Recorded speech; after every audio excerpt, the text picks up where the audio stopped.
An Aryan brother is without a care. He walks where the weak and heartless won't dare. And if by chance he should stumble or lose control, his brothers are there to help reach his goal. For a worthy brother, no need is too great. He need not ask, fulfillment's his fate. For an Aryan brother, death holds no fear. Vengeance will be his, through his brothers still here. For the brotherhood means just what it implies. A brother's a brother till that brother dies. And if he is loyal and never lost faith, in each brother's heart will always be a place. So a brother I am and will always be, even after my life is taken away from me. I'll lie down content, knowing I stood, head held high, walking proud in the brotherhood. People that are older and know what time it is know it's just business. Yeah. Welcome back. It's your host, Gabe Morales. We've been covering Aryan Brotherhood members over the past 6 decades or so. Today, we're going to cover the B last names, as in Bonnaroo. Speaking of Bonnaroos, I remember first hearing that word at New Folsom Prison, and the guy had his jeans starched. What they do is they make homemade starch in their cells and put their pants underneath their mattress and sleep on it all night. Believe it or not, when they woke up in the morning, they were stiff as a board. They'd pat them out a little bit, put them on, and they called those Bonnaroos. They were cuffed and basically tailor-made for them, hemmed up, just so they would barely touch the ground. They definitely didn't want to be accused of wearing high waters. If they did have high waters, they'd cut them off, make cutoffs, but always below the knee, because they didn't want to be accused of being a homosexual either. Interesting but true. Penitentiary fashion. Some of you guys have done time know what I'm talking about. I understand there was a John Baker who went by Jack Shyrock and had a shamrock on his chest, which, like I said before, you must be an Aryan Brotherhood member in order to have that specific tattoo in the California Department of Corrections. He also had the words White Stone down his back arms, and I was told did time at San Quentin in the late 1970s under a C number. Understand that he worked as a barber there, and often guys were hit while sitting in his chair, and he was always in on these plots and set them up as easy prey. By the way, thank you, subscriber Layden77, for posting the exact dates of CDC numbers on the A last names video comment section. That's what I mean. I really appreciate you guys giving positive suggestions and additional information in the comment section. Baker was also said to have been present at CIM Palm Hall in the early 1980s when they set up the new system, the AB Commission and Councils, at least for the California system. But I understand a similar system was also adopted in the federal system around that time. In 2002, he was housed at Sentinel's A Yard, which was a level 3 GP yard, under CDC number K as in kite, 86255. Evidently, he had come back to the state of Florida and was deemed as an inactive AB member by classification. But inmates on the yard say that he was still a sympathizer and still considered dangerous. Nobody ever messed with him. But I show currently is not in custody. Christopher Bakken out of Orange County was a Vietnam vet, and I show had a CDC number of B as in Bravo 86157. I show that he was busted for marijuana in 1972 in Orange County and sent to CRC in 1975. He paroled by 1976, but came back in 1977 when he caught that late B number. He then paroled in December of 1977 and was in and out of custody on that B number for many years. He then came back into custody in the late 90s on P numbers in Paul 8324, and I show was housed at Tehachapi in 1998. But had paroled by the year 2000, and who, along with Aryan Brotherhood member associate Jimmy McDonald, had orders to kill a CO who had transferred down from Folsom Prison down to Richard J. Donovan after it opened. I understand that Chris Bakken had some trouble with the NLR after they were validated as a prison gang in 1998. Usually it was the other way around, with the NLR often being in trouble with the AB. But in this case, I believe that Bakken owed one of the NLR guys a drug debt.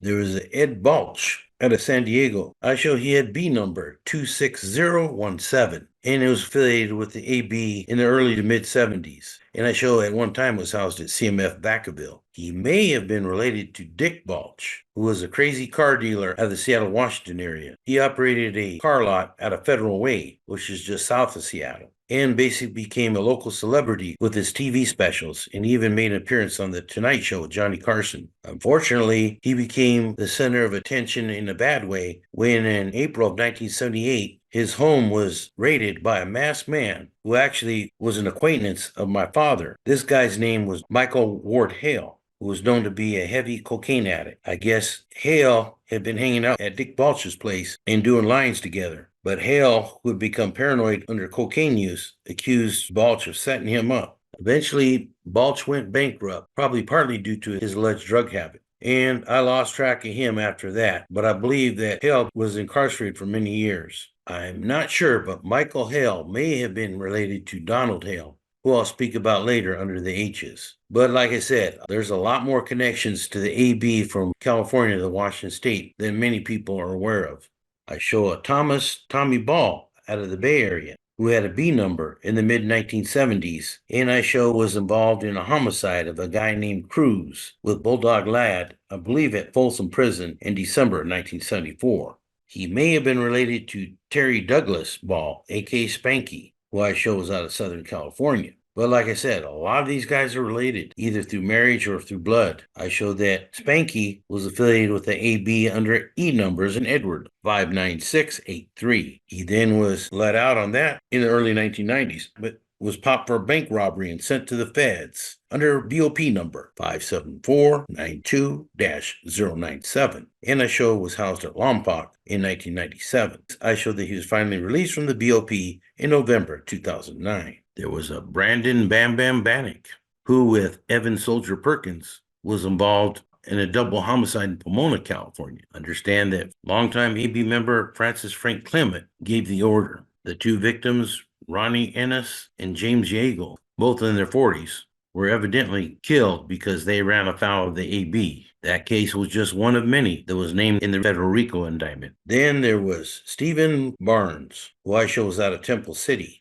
Evidently, Barnes had testified against the AB and ran afoul of the brand. And so allegedly, longtime AB shot caller Ronald McCool Slocum and Tricky Ricky Turflinger called the hit on him. But since they couldn't get to him, they got to his father, Richard Barnes, who I believe went by Lefty. They found an AB by the name of Curtis Price to do the hit, and Richard Barnes was found shot in the back of the head 3 times with a .22 caliber weapon in Temple City, California, which is a city located in LA County, on February 13, 1983. Price had just been released a few months earlier from a Montana prison for robbery and grabbing a gun from transport officers and locking them in the trunk of their vehicle. He had been given the assignment to kill Barnes when he was subpoenaed to Chino's CIM Palm Hall in August of 1992. As police investigated the murder, they discovered that Curtis Price had also been involved in the murder a few days later in February of 1983 of a lady named Elizabeth Ann Hickey, who he killed with tire iron blows in Humboldt County. Price was known as being a loudmouth, and I'll talk about him more when I get to the P last names, but he died in August of 2021. Meanwhile, Stephen Barnes, who had been in protective custody, was released from Tehachapi in early 1992. When he had an advanced but yet undiagnosed case of AIDS. He was cared for by his sister Debbie, and once he died, Stephen Barnes' body was cremated, and his ashes were put inside a small box buried above his father's casket. This had been Stephen's request, and the headstone was marked with the etching beneath Stephen's names with these words, "Finally free." I show a Clay Barnett, who was affiliated with the federal AB in 1978. I'm unsure if he ever did CDC time, but I show that he was involved in a homicide with fellow AB associate Norman Matthews of an inmate named Stubblefield. I show he was housed in Marion in 1978 under BOP number 97411-131. He may have been related to Jeffrey Lee Barnett, aka Monster, who I show had ties to LA and San Diego. He had a CDC number of B as in Bravo 47035, which he got after a parole violation in 1973.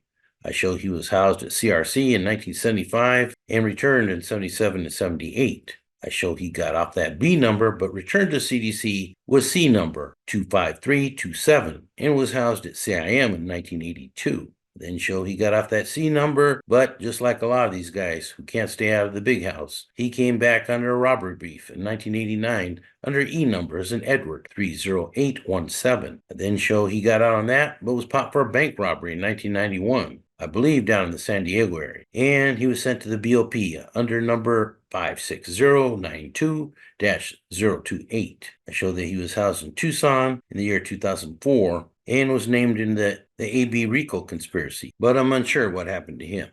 There was a Danny Bartesh, D number 27498. Usually the Aryan Brotherhood and the Mexican Mafia get along, but I showed that he got into it with Mexican Mafia member Toro Lopez and speared Lopez during the time frame when Curtis Price was said to have been disrespecting Mexican Mafia members.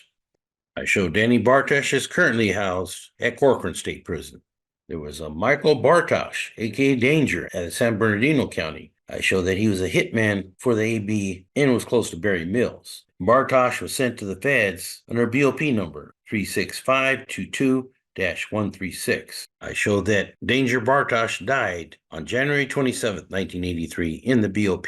I show a Kenneth Bash, who's out of Fresno County. He was swooped up in that Fresno-Fresnet case in the year 2020 and was incarcerated in CDC under A numbers in Apple, K as in kite, 8882. And I show is currently housed at Salinas Valley State Prison. I won't get too much into the Fresniks. I'll probably have to do a special episode on them, but they're considered to be an ally gang of the Aryan Brotherhood. There was Eugene Jack Batchelder, who I show was an Aryan Brotherhood member in the early 1970s under A numbers in Alpha 64280. And I understand that when Johnny Cash went to Folsom Prison, he called out his CDC number as a speaker test for reception out into the audience, right before he performed the song 25 Minutes to Go.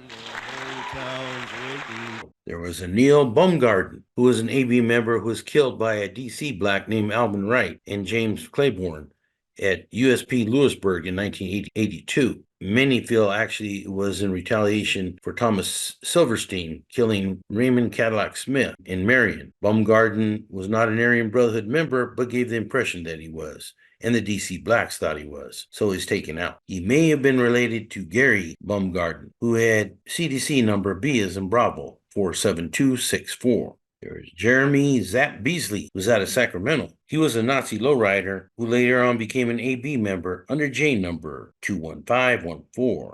Understand that he killed an inmate named Yates at Pelican Bay for Gary Luttrell and was held in the SHU for many years. He later on was housed in New Folsom, but I believe has been since released from custody. There was a Robert Balsalow, a.k.a. Lucifer, a.k.a. Wings of Fire, who was a member of the Manson family. I show that he was an AB associate in 1972, but had a falling out with the ABs and joined the host of Bahala in the mid-70s under B number 28302. There was Wayne Becker, who was out of San Diego. I showed that he was a meth dealer in the late 1980s and was incarcerated in CDC under D number 21691. I then showed that he paroled in 1995, but then came back with an H number, as in Henry, 84730. I then showed that he was popped on a bank robbery shortly after that and given BOP number 12778-198. I'm under the impression that he was ordered by AB Council member David Sahakian to hit Kenny Ektuka. I mentioned in the last episode that Ektuka and Sahakian had bumped heads. I showed that Becker was housed at Hazleton in 2006 and was released at the end of 2008. There is Steven Veckings, who was an AB associate and I believe was a member of the Hells Angels in the early 1970s, under B number 3335. He may have joined the host of Bahala because I show he was housed at the Oregon State Prison, where a lot of those guys were shipped out to, including their leader, Stephen Kessler. And I show he was involved in a riot in 1971 at the Oregon State Penitentiary. And I showed that he had been visited by Manson family Senator Good during this time period. There was a famous hitman by the name of Alan Benton, who was a longtime AB member and one-time federal commissioner during the 1980s. Benton actually was not from California, like a lot of these guys. He was from Arkansas and had been convicted in Florida of murdering a black guy named Jackson Johns, who had been decapitated with 2 bullets in his head and his heart cut out to his ribs. It was determined that Big Al was definitely a killer, who the brand wanted to polish the rock with them in the federal BOP when he had number 00504-192. However, if you search that number, it comes up empty. I believe his records have been erased as he became a very high-profile informant and testified against the ABs. It has been documented that Benton had killed William Zambito on March 23, 1978, as a favor to the Costa Nostra. Zambito had testified against the Piazza drug group who were involved in the infamous French Connection. The U.S. Marshals evidently had dropped him off as an overnight holdover. Benton found him and killed him. As I stated, the USP double homicide of DC blacks in August of 1997 involved Alan Benton, who put a bone crusher through the neck of Abdul Salam, and they also killed DC black Frank Joyner. Assisting Alan Benton were AB members Edgar Hale Hevley, AB member John Campbell, AB member Wayne Bridgewater, and NLR/AB member Jason Sherryhart in the BOP. But it did not stop the AB killing machine. And lastly, we have Ronnie Spotsberg, who was out of Pittsburgh, which is a city in the North Bay area. He was one of the earliest AB members, as seen here on the lower yard of San Quentin's when he had beam number 33464. He got out on that one, but came back with a new beam number of 6168. Spots paroled from CDC by 1980, but then immediately resumed his criminal behavior by pulling robbery jobs in the greater Sacramento area. He was said to have been involved in a robbery on January 8, 1981 in Sacramento at a jewelry store located at 5044 Madison Avenue in Sacramento, which is located right above American River College, where I went to school. It is currently an AT&T store. During that robbery, multiple items were taken, including a pure golden nugget that weighed almost 2 pounds and was worth almost $50,000. Spots was one of the primary suspects in the case, along with fellow Aryan Brotherhood member Kenneth Old Folks Wilkes. Not long after that, Spots was found shot to death. Ronald Spotsberg was buried in Concord, California, not far away from his hometown of Pittsburgh. He was only in his mid-30s, but that's not uncommon for these guys. Live fast and die young. So, I hate to tell you, but I'm going to have to stop right there. I got a lot more names to cover under the B last names, as in Bravo. But don't worry, I'll be back soon. I hope you've enjoyed what you heard so far. And if, like I said, if you have more stories about any of these guys, go ahead and put them in the comment section. Also, I still could use some pictures if you have any oldies but goodies. Like I said, I'll take good care of them and I'll put my logo over them for semi-protection. Those will be yours, and I will not use them for anything else unless you say it's okay. For now, this is Gabe Morales signing off for gangsters, cops, and politicians. An Aryan brother is without a care. He walks where the weak and heartless won't dare. And if by chance he should stumble or lose control, his brothers are there to help reach his goal. For a worthy brother, no need is too great. He need not ask, fulfillment's his fate. For an Aryan brother, death holds no fear. Vengeance will be his, through his brothers still here. For the brotherhood means just what it implies. A brother's a brother till that brother dies. And if he is loyal and never lost faith, in each brother's heart will always be a place. So a brother I am, and will always be, even after my life is taken away from me. I'll lie down content, knowing I stood, head held high, walking proud in the brotherhood. People that are older know what time it is, man. It's just business. Yeah.